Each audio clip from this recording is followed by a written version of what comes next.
नमस्कार दोस्तों, आज 3 मार्च 2026 की सुबह है और मध्य पूर्व से जो तस्वीरें और दावे सामने आ रहे हैं वे संकेत दे रहे हैं कि हालात बेहद तेजी से बदल रहे हैं। ईरान, इजराइल, लेबनान, अमेरिका और अब ब्रिटेन, इन सब के नाम एक ही संघर्ष में जुड़ते दिख रहे हैं। आधिकारिक बयानों, सैन्य दावों और जमीनी गतिविधियों के बीच सच्चाई की परतें अलग अलग हैं और आज की इस रिपोर्ट में हम हर पहलू को शांति और तथ्यों के साथ समझने की कोशिश करेंगे। सबसे पहले बात ईरान की। ईरान की सैन्य इकाई इस्लामिक रिवॉल्यूशनरी गार्ड कॉर्प्स यानी IRGC ने दावा किया है कि उसने क्षेत्र में अमेरिकी और इजरायली ठिकानों पर कई चरणों में हमले किए हैं। IRGC के बयान में कहा गया कि 20 से अधिक और कुछ दावों के अनुसार 27 ठिकानों को निशाना बनाया गया। यह भी कहा गया कि ये हमले कई लहरों में हुए, 7वीं और 8वीं लहर तक का जिक्र किया गया है। हालांकि इन दावों की स्वतंत्र पुष्टि अभी तक नहीं हुई है और यही इस पूरे घटनाक्रम का सबसे महत्वपूर्ण बिंदु है। दावे बहुत बड़े हैं लेकिन उनकी पुष्टि अभी बाकी है। ईरान की ओर से यह भी कहा गया कि हमले उन ठिकानों पर केंद्रित थे जहां अमेरिकी सेनाएं तैनात हैं और कुछ सैन्य सुविधाएं इजराइल में भी निशाने पर रहीं। बयान में फारस की खाड़ी, कुवैत, बहरीन और इराकी कुर्दिस्तान का उल्लेख किया गया। यह दावा भी किया गया कि अमेरिकी aircraft carrier USS Abraham Lincoln को मिसाइल और ड्रोन हमलों का लक्ष्य बनाया गया। यदि ऐसा हुआ है तो यह क्षेत्रीय टकराव को एक नए स्तर पर ले जाने वाला कदम होगा, लेकिन इस समय तक किसी स्वतंत्र स्रोत ने इस हमले की पुष्टि नहीं की है। अब बात लेबनान की। लंबे समय तक अपेक्षाकृत शांत रहने के बाद लेबनान के संगठन हेजबोला के बारे में खबर आई है कि उसने इजराइल के उत्तरी इलाकों की ओर रॉकेट दागे। इजरायली रक्षा बल यानी इजराइल डिफेंस फोर्सेज ने पुष्टि की कि लेबनान की दिशा से कुछ प्रोजेक्टाइल लॉन्च हुए, जिसके बाद कई शहरों में सायरन बजे और नागरिकों को सुरक्षित स्थानों पर जाने की सलाह दी गई। कुछ रॉकेट इंटरसेप्ट किए गए जबकि कुछ खाली क्षेत्रों में गिरे। यह घटनाक्रम इसलिए अहम है क्योंकि अगर लेबनान सक्रिय रूप से इस संघर्ष में शामिल होता है तो युद्ध का दायरा सिर्फ 2 देशों तक सीमित नहीं रहेगा। पहले इराक में अमेरिकी ठिकानों पर हमलों की खबरें आईं, फिर गाजा से कुछ रॉकेट लॉन्च होने की असत्यापित रिपोर्टें सामने आईं और अब लेबनान का नाम जुड़ना संकेत देता है कि तनाव एक बहुक्षेत्रीय रूप ले सकता है। इस पूरे संदर्भ में ईरान के सर्वोच्च नेता अली खामेनेई का नाम भी बयान में सामने आया। IRGC ने कहा कि हालिया हमले बदले की कार्रवाई का हिस्सा हैं। यहां यह स्पष्ट करना जरूरी है कि इस तरह के बयानों का मनोवैज्ञानिक और राजनीतिक प्रभाव भी होता है। युद्ध सिर्फ जमीन और आसमान में नहीं लड़ा जाता, बल्कि बयानबाजी और रणनीतिक संदेशों के जरिए भी अपनी दिशा तय करता है। अब ध्यान देते हैं ब्रिटेन पर। रिपोर्ट्स के अनुसार साइप्रस में स्थित एक संयुक्त ब्रिटिश अमेरिकी बेस पर मिसाइल हमले की आशंका के बाद यूनाइटेड किंगडम ने अपने फाइटर जेट्स तैनात कर दिए। साइप्रस में ब्रिटेन का अक्रोटोरी बेस रणनीतिक रूप से बेहद महत्वपूर्ण है। यह पूर्वी भूमध्य सागर में पश्चिमी देशों की सैन्य गतिविधियों का एक अहम केंद्र माना जाता है। यदि इस बेस को निशाना बनाया गया है तो इसका मतलब है कि संघर्ष की भौगोलिक सीमा और विस्तृत हो रही है। यूनाइटेड किंगडम के प्रधानमंत्री केयर स्टारमर ने बयान दिया कि ब्रिटेन अपने सहयोगियों की सुरक्षा के लिए प्रतिबद्ध है और आवश्यक कदम उठाए जाएंगे। यह बयान सीधे युद्ध में कूदने की घोषणा नहीं है, लेकिन यह स्पष्ट संकेत देता है कि ब्रिटेन अब केवल पर्यवेक्षक नहीं रहना चाहता। साइप्रस के एयर ट्रैफिक कंट्रोल से जुड़ी बातचीत की भी चर्चा हुई, जिसमें बताया गया कि सुबह के समय साइप्रस और बेरूत के बीच आसमान में कई मिसाइल जैसी गतिविधियां देखी गईं। हालांकि इन रिपोर्टों की स्वतंत्र पुष्टि अभी भी प्रतीक्षा में है। ऐसे समय में जब सूचनाएं तेजी से सोशल मीडिया और विभिन्न स्रोतों के माध्यम से फैलती हैं, हर जानकारी को परखना और सत्यापित करना अत्यंत आवश्यक हो जाता है। ईरान की वायुसेना के बारे में भी दावा किया गया है कि उसने गल्फ क्षेत्र और इराकी कुर्दिस्तान में बमबारी की। यदि यह सही है तो यह संकेत देता है कि संघर्ष केवल मिसाइल और ड्रोन तक सीमित नहीं रहा, बल्कि पारंपरिक वायु अभियान भी शुरू हो चुके हैं। लेकिन एक बार फिर आधिकारिक पुष्टि और स्वतंत्र सत्यापन का इंतजार है।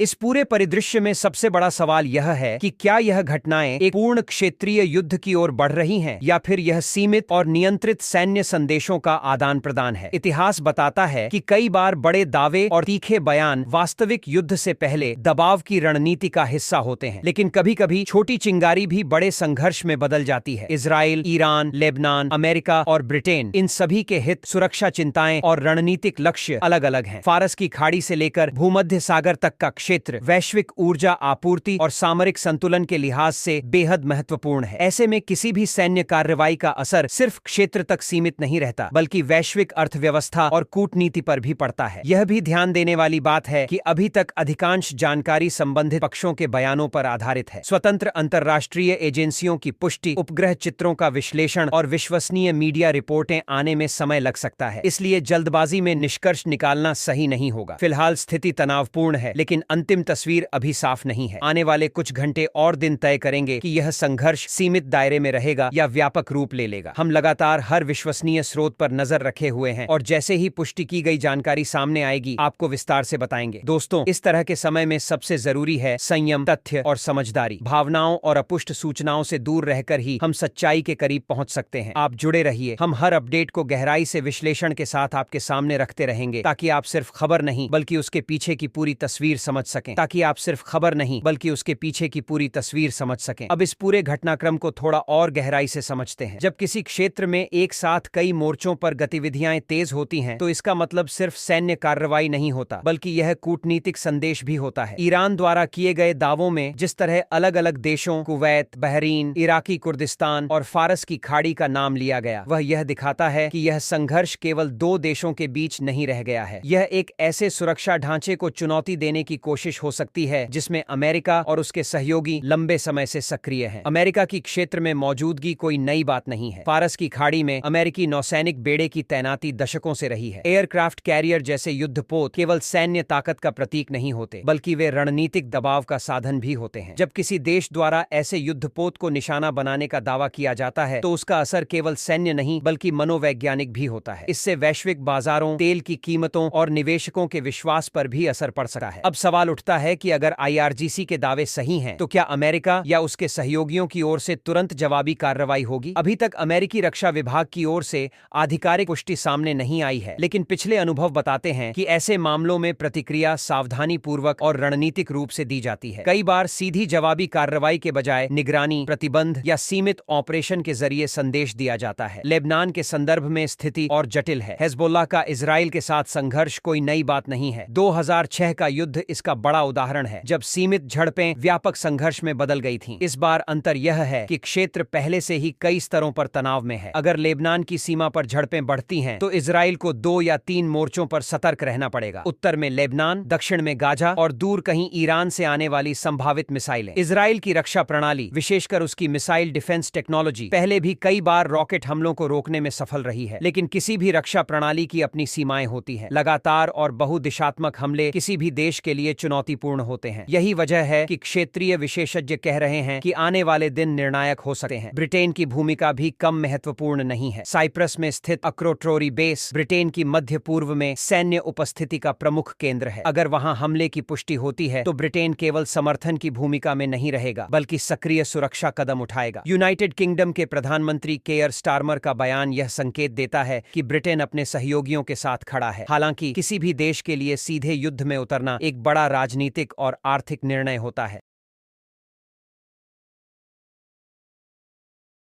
यह भी समझना जरूरी है कि युद्ध केवल बंदूक और मिसाइल से नहीं लड़ा जाता। साइबर हमले, खुफिया गतिविधियां और आर्थिक प्रतिबंध भी समानांतर रूप से चलते हैं। संभावना है कि पर्दे के पीछे कई स्तरों पर बातचीत भी जारी हो। कई बार सार्वजनिक बयान सख्त होते हैं, लेकिन कूटनीतिक चैनलों के जरिए तनाव कम करने की कोशिश भी की जाती है। इस पूरे परिदृश्य का असर आम नागरिकों पर भी पड़ता है। इजराइल में सायरन बजना, लेबनान में सतर्कता बढ़ना, खाड़ी देशों में विस्फोटों की खबरें, इन सब के बीच आम लोग अनिश्चितता और डर का सामना करते हैं। बाजारों में अस्थिरता आती है, उड़ानों पर असर पड़ता है और तेल की कीमतें ऊपर नीचे होती हैं। अंतर्राष्ट्रीय समुदाय की प्रतिक्रिया भी अहम होगी। संयुक्त राष्ट्र और प्रमुख यूरोपीय देशों की अपीलें शांति की ओर इशारा कर सकती हैं, लेकिन वास्तविक स्थिति इस बात पर निर्भर करेगी कि जमीनी स्तर पर क्या हो रहा है। अगर हमले सीमित और प्रतीकात्मक हैं, तो शायद तनाव नियंत्रित रह सकता है, लेकिन अगर लगातार और बड़े पैमाने पर हमले होते हैं, तो यह एक व्यापक क्षेत्रीय युद्ध का रूप ले सकता है। अमेरिका और उसके सहयोगियों के सामने भी चुनौती है। उन्हें एक तरफ अपनी सुरक्षा और प्रतिष्ठा बनाए रखनी है और दूसरी तरफ यह भी सुनिश्चित करना है कि स्थिति पूर्ण युद्ध में न बदल जाए। यह संतुलन बनाना आसान नहीं होता। फिलहाल जो सबसे जरूरी है वह है तथ्यों की प्रतीक्षा। IRGC के दावे, लेबनान से रॉकेट लॉन्च, साइप्रस में संभावित मिसाइल गतिविधि, इन सब की स्वतंत्र पुष्टि आने में समय लग सकता है। जैसे जैसे आधिकारिक बयान और सैटेलाइट डेटा सामने आएंगे, तस्वीर और स्पष्ट होगी। दोस्तों, आज की इस रिपोर्ट का मकसद किसी भी पक्ष का समर्थन या विरोध नहीं, बल्कि आपको हर पहलू की संतुलित जानकारी देना है। हम लगातार अपडेट्स पर नजर रख रहे हैं। जैसे ही विश्वसनीय और पुष्टि की गई जानकारी मिलेगी, हम आपको विस्तार से बताएंगे। मध्य पूर्व की यह स्थिति सिर्फ क्षेत्रीय खबर नहीं है, बल्कि वैश्विक स्थिरता से जुड़ा मुद्दा है। आने वाले घंटे और दिन बेहद महत्वपूर्ण होंगे। आप जुड़े रहिए, सतर्क रहिए और हर जानकारी को सोच समझकर स्वीकार कीजिए। फिलहाल के लिए इतना ही। हम जल्द ही नई और प्रमाणित जानकारी के साथ फिर हाजिर होंगे। धन्यवाद।